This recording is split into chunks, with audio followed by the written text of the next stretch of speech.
Thank you, Justice Chairman. Immani is pleased to be here to participate in this event. I'm the Chairman of Board of Trustees of Immani, representing the President who could not be here owing to prior commitment. Our submission can be found on page 6, and I would quickly run through them. As you can see, Immani, being an impartial NGO, has been sandwiched between NPP and NDC from the list of presenters. So quickly I'll run through. Immani believes that a new register per se may not be the solution, considering the cost and other resources it will take. If there is a chance to fix the preset register, that should be preferred, especially under our present economic circumstances. 2, place the register on a secured website, open to all Ghanaians for viewing. And I'm afraid this will call for education in computer literacy, because I know many Ghanaians cannot even use the computer. 3, select sensitive data to be excluded, like voters' ID numbers. 4, all entries that voters will be unhappy with should be forwarded to the EC for rectification. 5, any registered voter may go to a special part of the website to enter his or her name, voter ID number, to confirm such, and the EC, upon scrutiny, can allow it.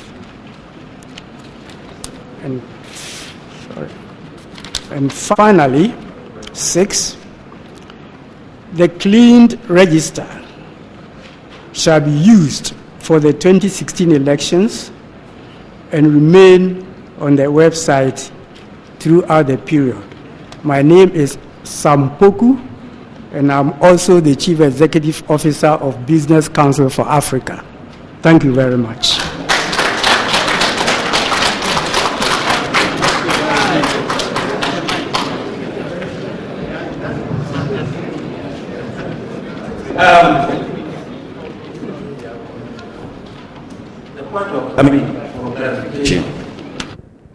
You'll agree with me that at times a dilapidated structure, building, trying to renovate or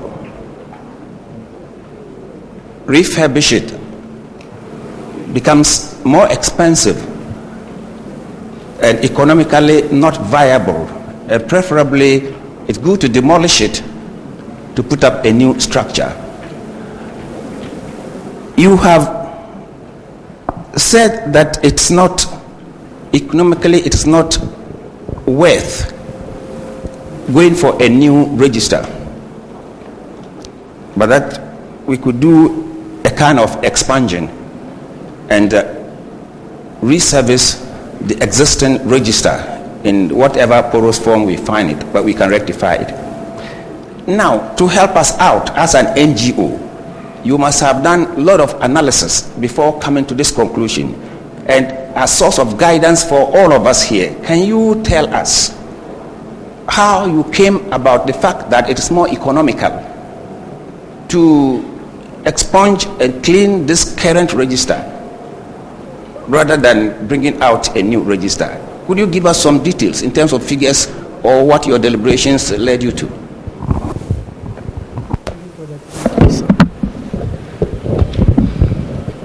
Thank you for the question. Unfortunately, I don't have the details here, but I know Immani has worked out and found out that it will be cheaper to clean up the register instead of going for a new one. Thank you. Thank you very much, sir. I have one or two questions around item 2 and item 5. And the message you had was that place the register on a secured website for all Ghanaians viewing. So how would the Ghanaians go and view if it is secured? Are you saying you give them passwords and they will then go in? Or you are saying that they will just use HTTPS to go so nobody can listen? That's first one. The second one is, are you not concerned about the privacy implications of going to put details of the whole country or a major portion of the country in a public website? It can be data mined, it can be used for various things. I can take the mine and go and compare with phone numbers somewhere, and I will begin to spam them, email and so on. Are you not concerned about that privacy breach that we are about to undertake? Thank you. Immani is not concerned at all because you have Dr. Queno. Dr. Queno will help us. Ghana has got intelligent people in IT who could deal with all the IT issues. So we are not concerned. Thank you. Okay, let me explain to you, sir. I know you are not concerned, but let me explain the problem to you. The whole 40 million names plus some additional information for purpose of recognition will be put out there. Some of us are concerned that we will receive unsolicited communications. You are not concerned, but some of us are. Some of us are concerned that companies looking to do business with consumers will begin to pick our names and look for us and give us problems. I'm raising these because there's something known as internet governance. You've come to the internet world, okay? You've come to the internet world, and we recognize that there are a number of conflicting objectives there. The privacy issue you are raising, it's one that concerns us. We want to be open, but at the same time, we would like to keep things private. So I must ask you why you believe that throwing 14 million of Ghanaians there is not injurious to Ghana. Dr. Aquino, let me tell you this. Every day, just look at your cell phone. You get unsolicited messages. So you have to label that. Yeah.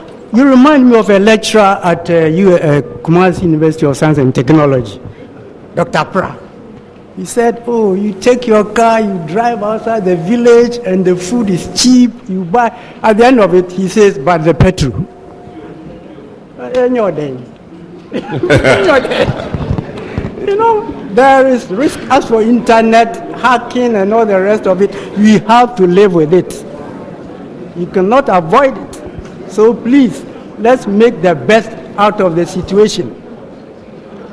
Thank you. Sam, I'd like to ask a question based on point number 3. You talked about select sensitive data to be excluded, like voters' ID numbers, and so on.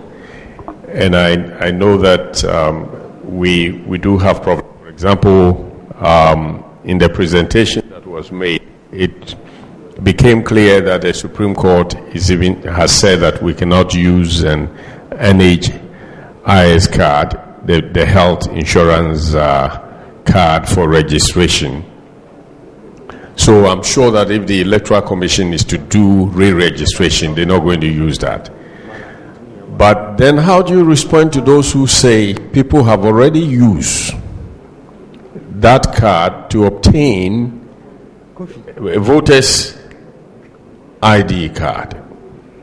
And voter's ID card is one of the things that the courts will permit for somebody to use.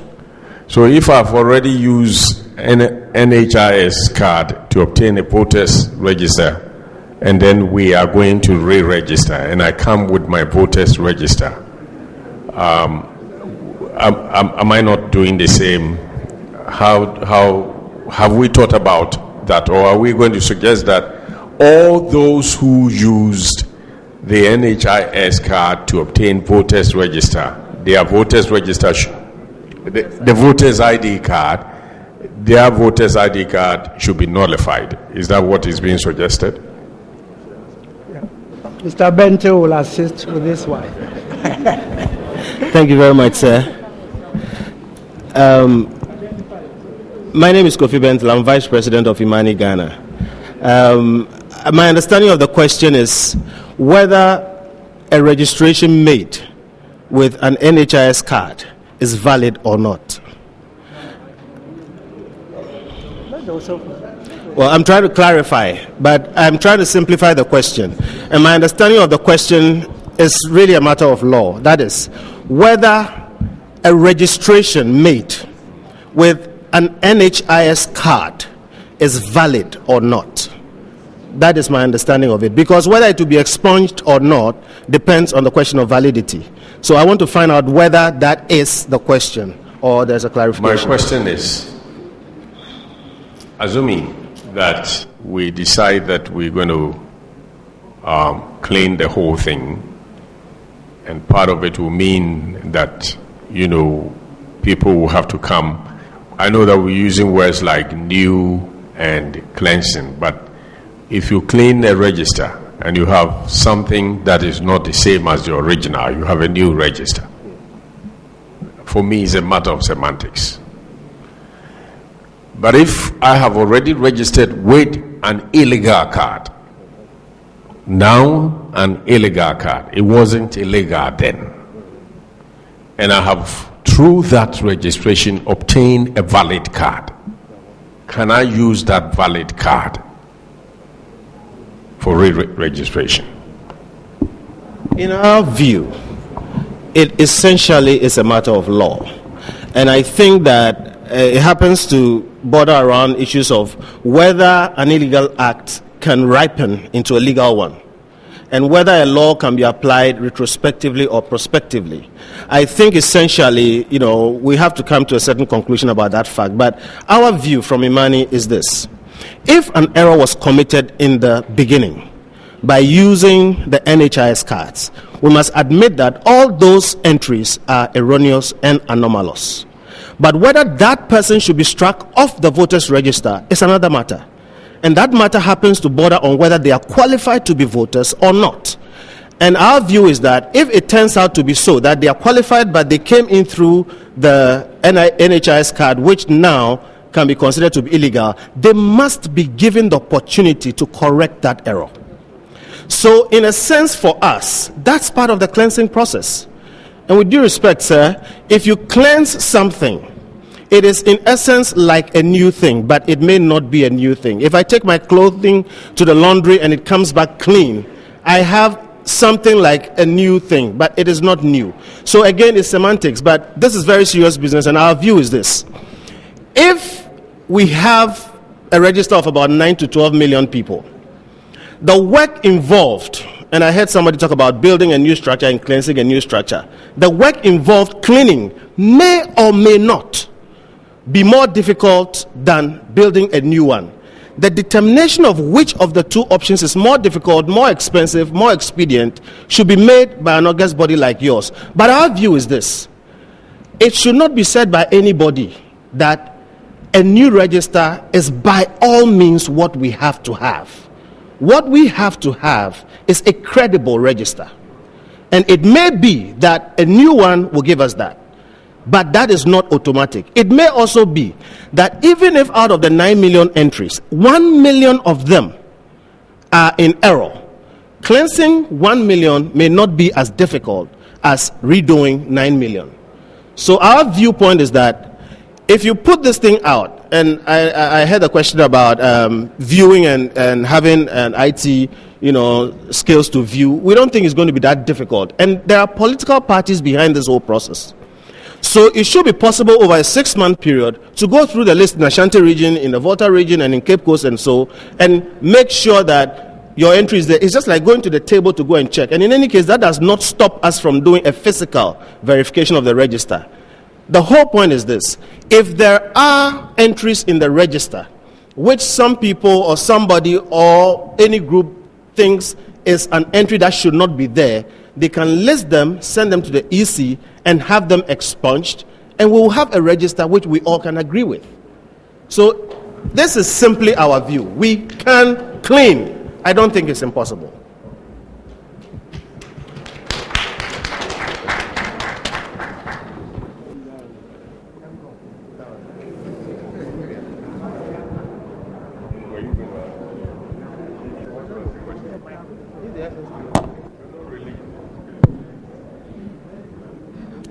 Yeah, thank you for the clarification.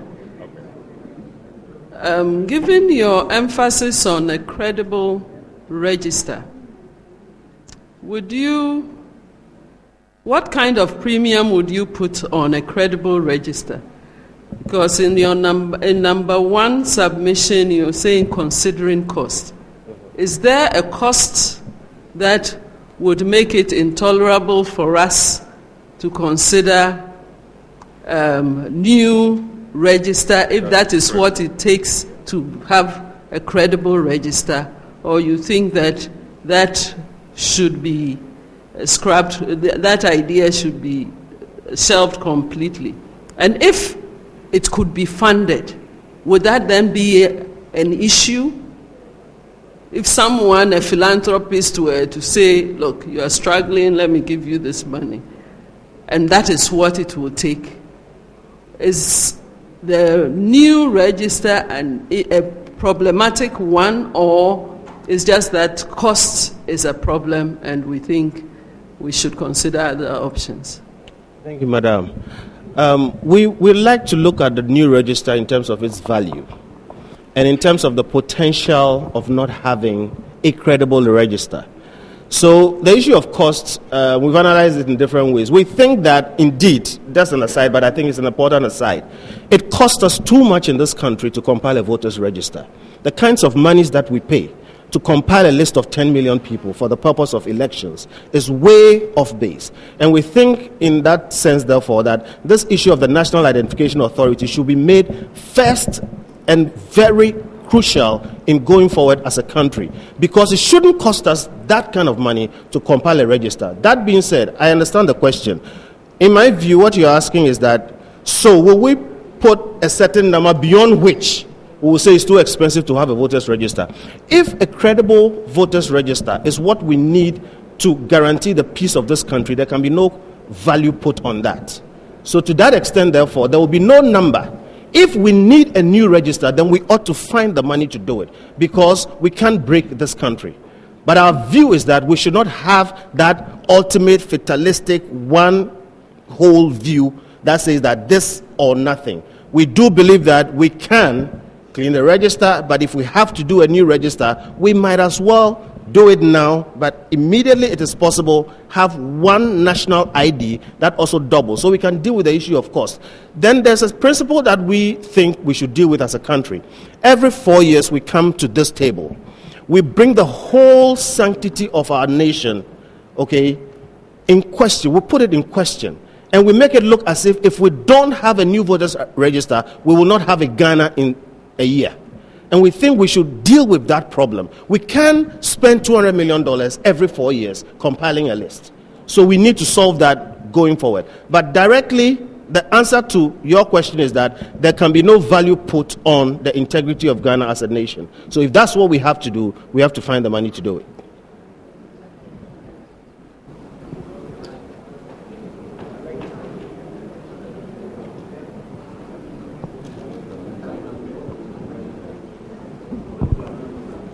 If there are no questions, we go to the next presentation.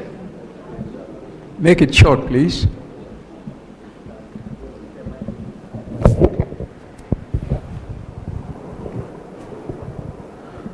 Well, Mr. Chairman, I think the Electoral Commission has conducted several registration exercises, and they are well-right best practice. And I'm sure per capita, we have... Is it a question or an answer? Or is it a question or a statement? It's a question. Ask a question then. Yes. Because we are talking about cost. The Electoral Commission should tell us per head over the years, how much does it cost? Because we know that it costs between $6 and $8 per capita around the world. And we are estimating, let's say, even 15 million. Are we saying that a country like Ghana, we cannot find that kind of money? For 15 million times $8, we should be able to do so. So I think the issue about cost is the Electoral Commission that should be leading the argument, because they've done it many times. And they should be able to give us figures as to how much it costs per capita and compare it to the others in the world.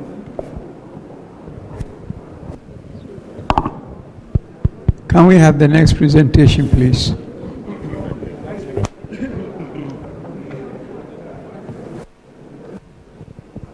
Shall we have the General Secretary of the NDC, please?